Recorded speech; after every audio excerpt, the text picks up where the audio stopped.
sport sur France Bleu La Rochelle. Daniel Gimeno. 100% sport avec la Ligue nationale de rugby qui a été récompensée pour son programme Célébrons la diversité. Nous accueillons Alexandre Leboucher qui est le responsable RCE de la Ligue nationale de rugby pour nous en dire plus. Bonsoir Alexandre.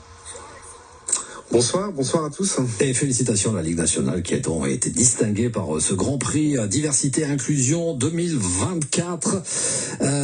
Vous allez nous parler de cette distinction, de cet organisme qui vous a récompensé et on va s'intéresser, on le fait souvent d'ailleurs dans votre rendez-vous à 100% rugby, de ce programme initié il y a 4 ans déjà, me semble-t-il, par la Ligue nationale de rugby pour célébrer la diversité, notamment avec cette première action contre l'homophobie à son programme.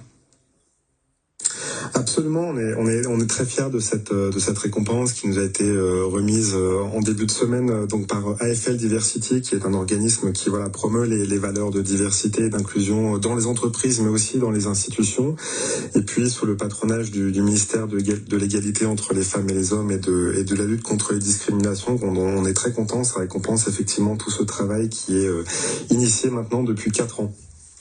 Alors, un programme sociétal intitulé Célébrons la diversité, dans le but de faire bouger les lignes sur les terrains des discriminations. 4 ans, 4 priorités. Donc, on a parlé homophobie, racisme, égalité femmes-hommes et handicap également, Alexandre. Absolument, et en fait ce programme est né il y a 4 ans, on va dire, de 3 constats. Le premier, c'est que le rugby véhicule des valeurs très fortes de solidarité, d'engagement, de diversité. C'est un peu le sport du vivre ensemble, et pour nous à la Ligue, c'était important que les valeurs suivent sur le terrain mais aussi dans la société, avec une responsabilité, puisqu'on est quand même le deuxième sport le plus populaire en France, qu'on a 3 championnats, le top 14, la Pro D2 et maintenant le Super 7, 30 clubs qui sont implantés un petit peu partout, dont bien sûr le Stade Rochelet, double champion d'Europe. Donc il y a une attention qui est portée, je dirais, au rugby et à ses actions. Il y a 4 ans, on s'est dit que il y avait des clichés qui perduraient malgré tout, avec l'hyper-virilité parfois du rugby qui peut être ressenti.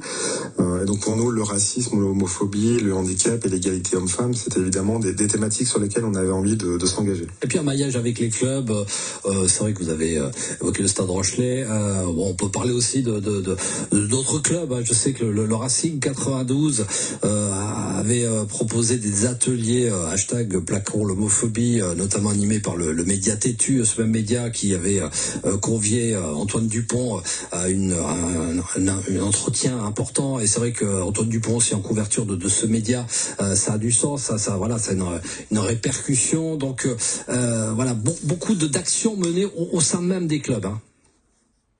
Bien sûr, effectivement, vous citiez les ateliers, donc c'est une grande tournée qu'on a initiée maintenant depuis 1 an et demi dans l'ensemble des 30 clubs, où on va rencontrer l'ensemble des joueurs professionnels, l'ensemble des jeunes aussi des centres de formation, puisque l'éducation est important pour nous et ces futurs joueurs donc professionnels.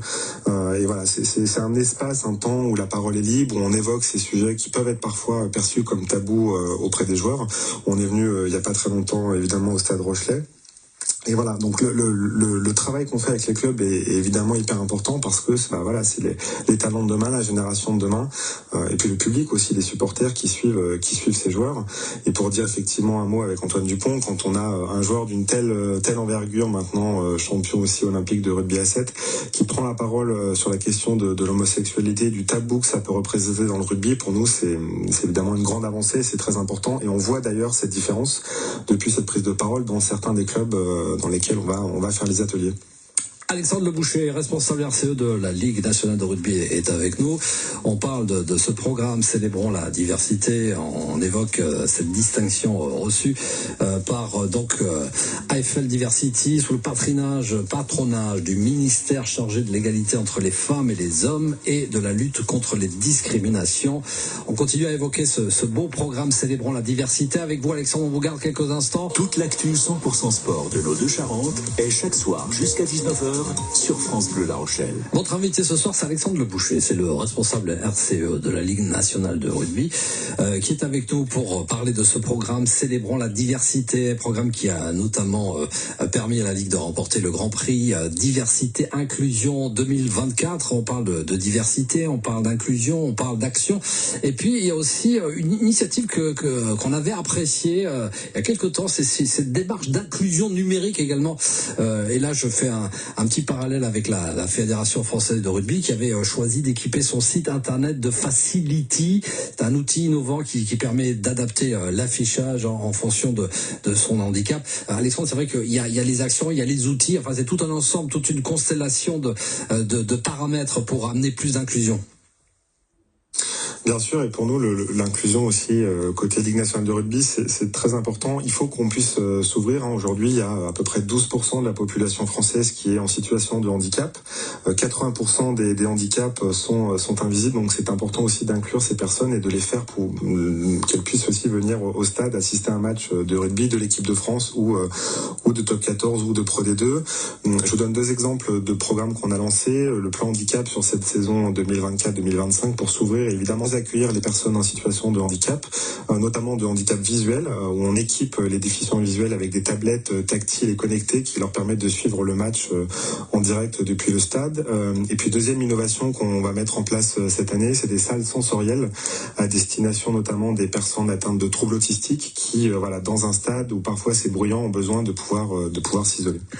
Alexandre, on est quand même dans une société qui est très très tendue. On voit dans nos relations du quotidien que le bien vivre ensemble a parfois, et voire même de façon quotidienne, du mal à vraiment à s'exprimer, à être une réalité. Le rugby a vraiment un rôle à jouer parce que là on parle vraiment de révolution culturelle quand même. Oui, moi je suis convaincu, et l'ensemble des présidents de club aussi sont convaincus que le rugby c'est vraiment un facilitateur de lien social. C'est un lieu de lien social positif où on vient au stade passer des bons moments, ou que ce soit dans un club amateur ou dans un club professionnel suivre une équipe. On vient passer un moment de divertissement, de lien, on se retrouve autour du rugby.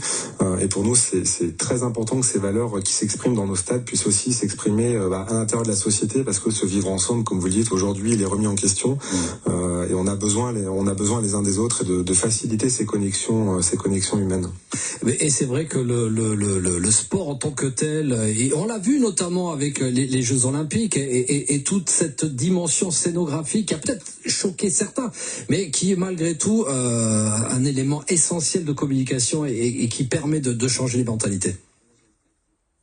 Bien sûr, effectivement, sans revenir sur cette cérémonie d'ouverture, il faut parfois faire passer des messages et que l'ensemble des Français puissent se retrouver. Et effectivement, quand on a une cérémonie qui s'adresse à 1,5 milliard de spectateurs, il faut que chacun puisse s'identifier et faire passer des messages. Donc c'est très important. Et d'ailleurs, lors de cette cérémonie où on a reçu le Grand Prix Diversité Inclusion, les équipes de Paris 2024 ont reçu le prix spécial du jury pour justement ces cérémonies d'ouverture des Jeux Olympiques et Paralympiques. Donc bravo aussi à eux. Voilà, former, mobiliser, éduquer, promouvoir le respect de l'autre, l'inclusion, la Ligue nationale de rugby engagée et qui va donc continuer à porter ce message, mais aussi donc créer des ateliers, aller au plus près des clubs, des nouvelles actions de sensibilisation tout au long de ces prochaines semaines menées dans et en dehors des stades. Bravo pour cette belle mobilisation, Alexandre Boucher, et célébrer la diversité. Et on adhère également à ce programme. Bravo. Merci d'avoir été là ce soir. Merci beaucoup. Très bonne soirée. Très bonne soirée qui se poursuit dans un instant avec Émilie Mazoyer. Bien sûr, c'est le grand format de Décibel. Je profite pour vous dire que demain, on sera à Chanzy pour cette deuxième mi-temps 100% sport avec le S15. Avant tout cela, je vous invite à retrouver l'intégralité de vos 100% sur l'appli ici, sur les plateformes de téléchargement. C'est gratuit. Faites-vous plaisir. On est 100% H24.